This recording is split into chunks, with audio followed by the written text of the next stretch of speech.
आज खाटखुट करायचं नियोजन ठरलं. आलो लगेच उदनवाडीला रफिक भाईकडे बारक पीस करून 2 किलो घेतलं. घेऊन आलो मटेरियल, पण युस्तर गडी गायबच झालो कुठं. निघालो आम्ही गण्याला आणि सज्जाला हुडकायला, कारण मसाल्याचे पैसे ती देणार होते, तर मसाल्याचे पैसे कमी पडते म्हणून चारी खांदाचं काम घेतलं. मटन बिटन सगळं आणले, मसाल्याला पैसे नाही म्हणून 10 मिनिटात 100-200 जुळणी करतो. मग रोखारोखी पैसे घेऊन आलो आम्ही विवेककडे. गावात कोणत्या बी कोपऱ्यात नियोजन होती, मसाला विवेककडेच घेतात. मसाला घेतला पण भोगलो कुठं घ्यायचं, त्यात लागली भांडणं. अरे बघू गे लागा आरामच्या गावते नाही मी घेतलं असतं. ये लवकर.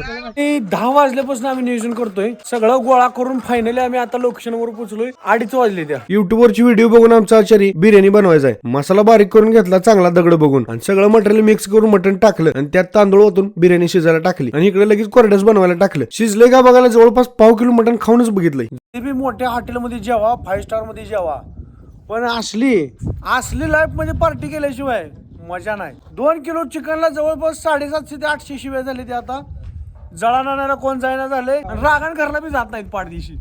आम्हाला तर खायला मिळेल.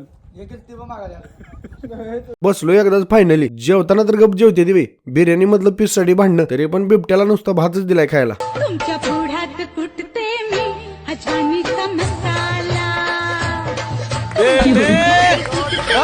माझ गर्दी